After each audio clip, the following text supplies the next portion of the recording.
Hi, how's it going? So, today's video. In the comments, someone asked me if I could do a breakdown of level 3 mission running and kind of what you're supposed to do, kind of fittings and stuff like that. And more than happy to do it. Unfortunately, they weren't very specific on what type of missions. Now, I'm going to go on the basis that it's security missions, just simply because I believe that the mining missions and the logistics missions are fairly self-explanatory. Pick it up, take it to where it needs to go, drop it off, or go and mine me this much material and bring it in from a specific spot.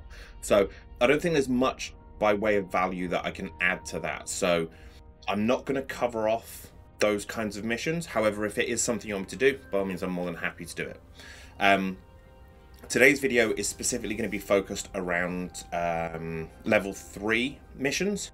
Specifically, the reason why I've gone for this is because currently, as of September 2020, just in case this is being watched in the future, currently at the moment, alphas only have access to level 3 missions, level 2, level 1, level 2, and level 3 missions. So this is kind of designed as your way to kind of get into that. You may be using this to fund your way into a battleship. You may be looking at using this as a supplement to making money so that you can, I don't know, fund your accounts, or just your way of having fun. So hopefully this video proves helpful, and if it does, I would really appreciate it if you could go ahead and press the subscribe button. We are very close to 1,000 subscribers. So close, it has come round so quickly, I wasn't even expecting it. So for all those that have already subscribed, I really appreciate it. And it's nice to know that there are that many people out there that enjoy this content as much as I do. So that's always good. If the video does help, like I said, hit and subscribe would be fantastic. Also, if you press the like button, it means that I know you enjoyed the content, and it means that I know maybe, you know, can do some more of this stuff and work on other areas as well and cover those off. So today's video is going to be a 4-part video. You will notice some segments from this video in the other 3, sorry. So you may notice some of the segments from this in those as well. This was mainly just because some of the tips and the tricks that I'm going to be going through in the first video will also be applicable to the other 3. What are in those other 3? Those other 3s are the other 3 are race specific. So in this video, I'll be covering off one race. In the next one, I'll be covering off another. And basically, I'll go through Caldari, Gallente, Minmatar, and Amar. And basically, there are fits for all 4 races in battle cruisers that are more than capable of running level 3 missions. They will also run level 2s, and if you can get them into the level 1s, they will also run the level 1s. So it is a fairly versatile ship. The issue I can only see you having with the level 1s is that I don't believe that I think there are certain ship restrictions on those, so you may or may not be able to get into them. So yeah, that's kind of an overview of what's going to come. So the next bit is getting into the actual ship and getting ourselves set up. So we'll stop here and we'll jump over to the ship. So be right back. Ready? 1, 2, 3, go. We are going to be running the missions in a Myrmidon. This is the Gallente battle cruiser. It is a very, very nice looking ship. I'll be honest with you, usually I've got this thing in yellow. I think it looks absolutely amazing in yellow, but for the sake of making sure that everything is fairly uniformed, we've gone with the blue. Bit of a useless fact about this one. When I first started playing the game and I saw this ship and I saw the catalyst next to it, I assumed that this was essentially just a catalyst flying upright. I didn't actually realize that the two were actually different ships. So yeah, this is the Gallente ship. It looks fairly intimidating, and it's fairly versatile with regards to what it can do. PvP wise, it can prove to be quite a deadly foe, given the versatility that it's got. You can see here that the benefits that it gets is it's got a 10% bonus to drone hit points and damage per level. It's then also got a 7.5% bonus to armor repair amount per level. As an addition to that, it gets a 12.5% bonus to drone speed. It does also get a bonus to command modules. However, for the sake of this video, we will not be using them, although they do provide benefits, so there is some advantages to using them. But as an alpha, you necessarily wouldn't have access to them, so we've not included them in this for that exact reason. So yeah, that is the Myrmidon itself. We'll go ahead and we'll take a look at the fittings. For the Myrmidon, because of its bonus to drone damage and hit points, I have made this specifically a drone boat. So currently it is fit with two drone link augmenters. This increases the range that our drones can engage at. We've got 2 drone damage amps. We've got 2 medium armor reps. You may only need to run one of these, but you've got a second one there as an emergency, or you can run both if you so choose. We've got a reactive hardener. You can upgrade this to Tech 2. All of this is upgradable to a higher level if you've got access to those skills, or of course you are an Omega, at which point you've obviously got a few more options at your disposal. But for the sake of this, this is an alpha build, which is why we've gone with this. The fit itself has been tested not only by myself, but also by others in the public channel. And the only issue that they really encountered was that it does tend to be a little lackluster when it comes to speed. It doesn't have the versatility of some of the other races' ships when it comes to speed, but this is made up for its drone damage. It is able to kill things much further away, which makes life a lot easier. Everything for this video will be available in the description below, so that includes the fitting itself and any other additional resources that we're going to be using a little later on. The easiest way to import the fit is if you go ahead and click on the workbench link, the one that says Myrmidon fit. If you go ahead and click on that link, it will bring up an Eve workbench. This obviously is the Vexor. I haven't uploaded the fit yet, but for the sake of this example, it will do fine. Once it brings up the fit, all you're going to do is go ahead and click on the EFT window button that's just down here, and it's going to open up this window. Go ahead, click inside the window, press Ctrl A, and then go down to here and click on copy to clipboard. It will tell you that the fitting has been copied to your clipboard, and you can go ahead and close that now. Once you've minimized this, back in the game, go over to the fitting window, and you've got 2 options here. One says skins and one says browser. Click on browser. Down here where it says import and export, click the 3 lines and click on import from clipboard. This will bring that fit into the game, where you will be able to see all the fittings that are currently on it. You can save, simulate, or buy all depending on what you're looking to do. I would recommend saving the fit once you've got it. This way, if you do need to replace the ship, it's easily accessible and you haven't got to go hunting for the link again. Other than that, it is a fairly versatile ship. It does really well when it comes to engagement. The only thing that you may find yourself needing to switch out is the drones that you're using, mainly because this is our main point of DPS. For this one, I've currently got it fit with kinetic drones. So these are Caldari drones. They mainly use kinetic damage. The easiest way to find out what type of damage they're doing, right click on the drone, show info, and then on the attributes page at the very bottom, you will see that its damage output is kinetic, and you've got the different ones that show the different types of damage.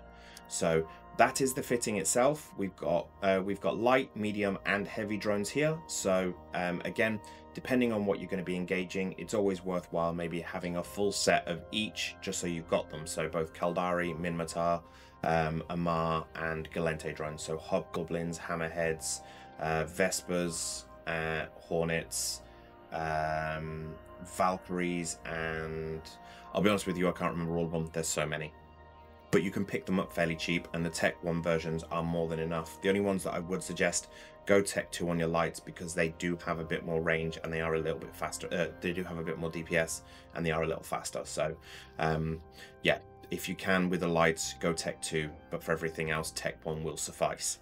So that's the fitting in a nutshell. We'll go ahead now and we will we'll dive into picking up a mission.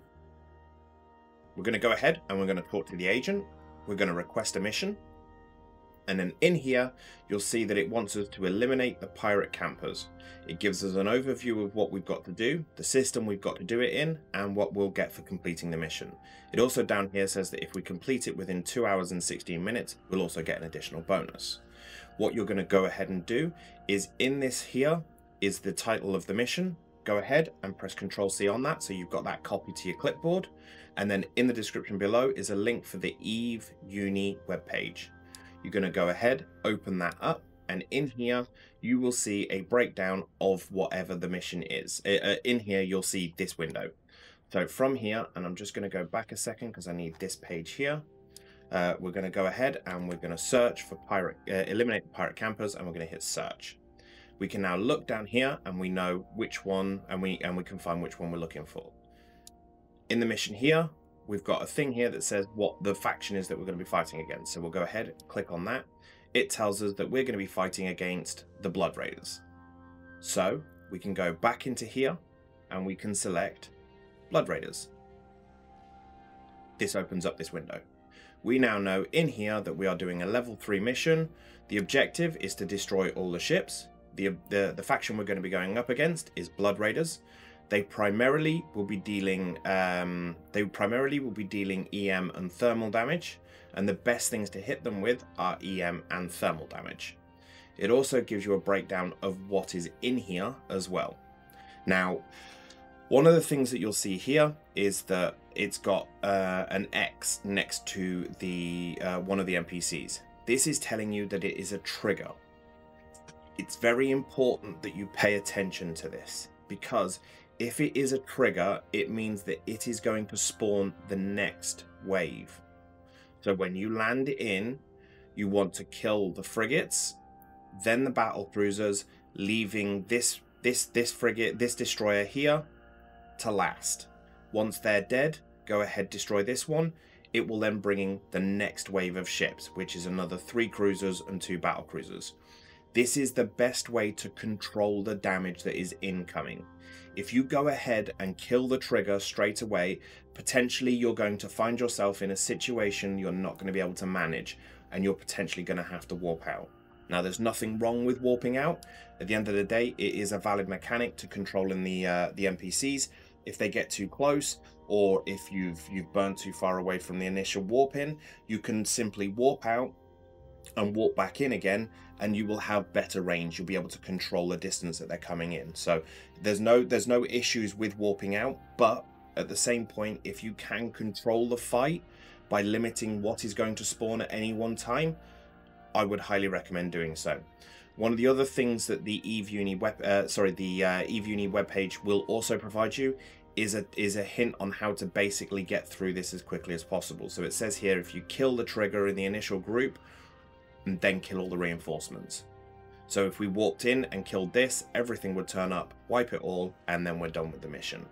So I'm not going to do that for the sake of this, but just so that you're aware, there is a tip on here that basically says what you can potentially do to speed up the mission running process.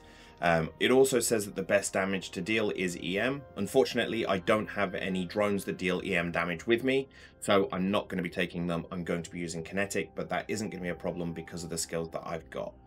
So, but for yourself, if you're doing this from a new player experience or from a returning player experience, then I would highly recommend having that set of drones with you, because you're going to be doing the optimal amount of damage, which means you're going to be able to kill them faster. So we're going to go ahead and accept the mission, and then we're going to undock. Okay, right. Before we get into any missions, I'm about to give you some of the most valuable advice I can think of giving you. And it's this. You are at some point going to encounter griefers while running your missions. What's going to happen is they're going to scan down either your MTU or your ship, at which point they're going to warp into your mission, and they're either going to shoot your MTU or they're going to start looting your wrecks. You are going to feel tempted to shoot them because they're potentially going to be in something much smaller than you, maybe in a frigate, maybe in a rookie ship, maybe in a hauler. You don't know, but ultimately they're going to come into your mission and they are going to do something to initiate aggression. If you fire on them, you are essentially opening up combat on yourself, because you activate what is called an aggression timer. This is a 15-minute window where that pilot that has walked into your mission and engaged your mobile tractor unit or stolen your wreck or whatever they've done to engage you in combat, they have got 15 minutes where they can come and actively shoot you. If you engage them, they will 9 times out of 10 either A, warp off and reship, or B, let you destroy them and then warp off and reship. At which point they will come back in a much bigger ship that is more than prepared and ready to kill you. The main reason that they're able to do this is because most of the time when they land into the mission, they've got 2 modules fitted to their ships. The first one is a ship scanner, the second one is a cargo scanner. The reason why they have these 2 modules fitted is because it will give them a complete picture of what you've got fitted to your ship, what ammo you're carrying, and how much capacity you've got available. This gives them an idea of how they need to tank their PvP ship before they come in and relieve you of your ship. They can also do a bit of background checking on you by putting your character's name into things like Zkill and into Eve Who. This will give them a bit of background into your character's PvP capabilities, age, skill history, ship types that you've used, recent losses, recent kills. This gives them a picture of your capabilities as a pilot and as a player. At that point, you're potentially in a lot more trouble because you don't know anything about them. They know everything about how you're fitted, how you're fitted, how stable your tank is, what ammo you've got, and what your experience in PvP is. So the easiest way to avoid this situation, don't engage them. If they shoot your MTU, let them shoot your MTU. If you've got enough time to scoop it before they destroy it, go ahead and scoop it. But if not, let them destroy it.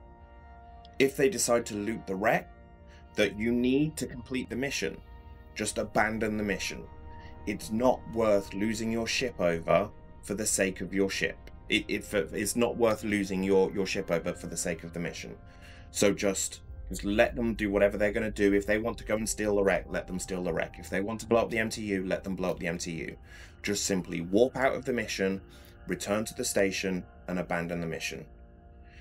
One other thing that they will tend to do, and you would be surprised how often this happens, is say hypothetically, you run a mission and you've got to collect a report. You've got to collect a passenger. You've got to collect something. There is something physical that you need to earn from this mission, and it's in one of those wrecks. What they'll do is they will find the item that you've got that you need to complete your mission, and they will take it.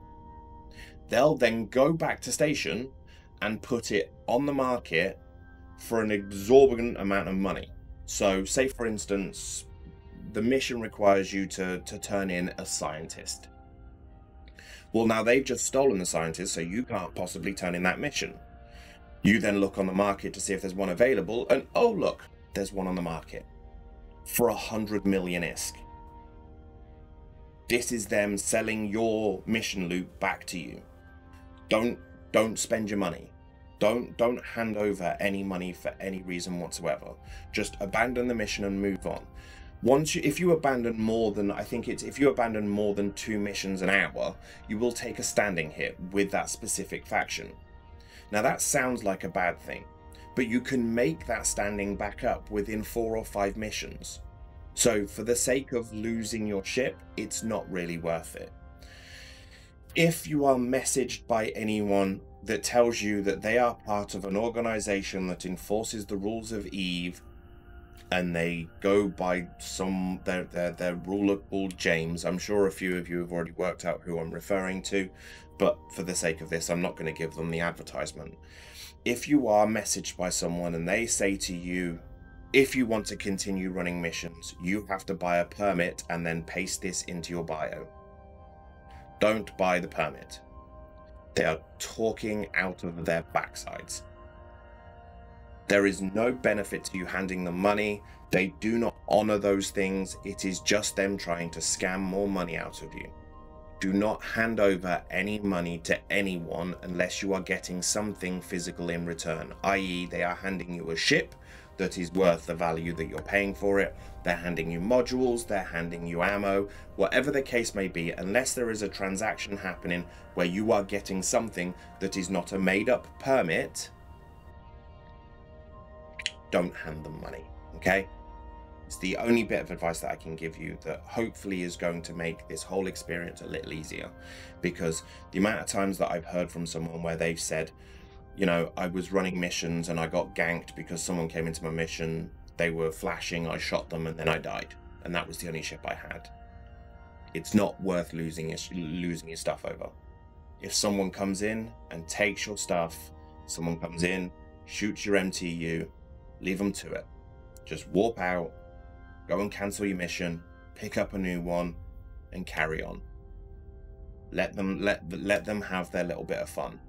The other thing that I would suggest, don't type in local. That's what they're waiting for. They get off on that kind of thing. They're jonesing for that thing. They want you in local going, you're a big horrible person and you shot my stuff and now I've lost my ship. And they feed on it. So don't give them the ammunition that they need. Just move on. It's not that big of a deal. Okay? Hopefully this helps. Hopefully this is going to stop some of you from losing ships. I know inevitably there's going to be someone out there that's going to think, it's fine, I can take them. You can't. You will not win that fight. 100% of the time you will not win that fight, because they are more than prepared for whatever you've got hiding up your sleeve. So just be aware, be safe, and enjoy your missions. Okay? Right, let's get on with it. Before we go and warp into our mission, a couple of things that you need to bear in mind. I currently have my D-scan open. This basically gives me visibility of anything that's in close proximity to me. The way you access this is just down here above the autopilot is a button that says scanners. Go ahead and click that. Just to the right, you will see one that says directional scanner. When you open it up, potentially you're going to see a map along with this scanner. To separate the two windows, simply click on the white box and this will separate your D-scan from the map window, and then you can go ahead and close that map window. I have my ranges set between 1 and 5 AU depending on how much clutter is in the system.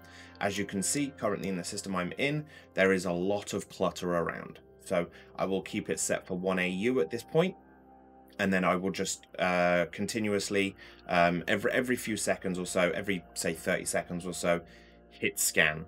There is obviously a valid reason for this, which I've gone through, but just, you know, when you are using this, make sure you can constantly checking this, because that potentially is going to be the difference between you keeping and losing your ship. Before we warp into the mission, we're also going to activate our tank, making sure that we are ready to take any damage that could be potentially incoming. This mainly is because there are some of these level 3 missions where on initial warp in, there is a large group of NPCs there ready to attack you. So just make sure before you actually warp in and land on grid that you've got your tank turned on. When we do land, you'll see here I've got this grid open. This is essentially so that I can work out what groups there are and what ranges they're at. So when we land, potentially they could be separated into groups. If they are, we can pick which groups we're going to engage first. In this situation, it looks like, yeah, they're all in one group. If we had landed and, say for instance, we had a group here, a group here, and a group here, we could then negotiate this fight to suit our playstyle. So we could, for instance, warp straight through and approach the center, which is going to pull all of the groups, or we can approach the group on the left, which we'll call Group A. This will stop us from aggressing Group C, but potentially pull some heat from Group B. But we can then go from Group A to Group B, from Group B to Group C, thereby controlling the fight and, again, mitigating the amount of damage that we've actually got incoming. So I'd always recommend having your tactical overlay up, which is just here above the scanner. Have that open. It gives you an idea of what your ranges are, and it also means that you can work out where pockets of NPCs are, so you can better control the fight. So we'll go ahead now and we'll run this, and we'll go from there. So enjoy.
And that is it.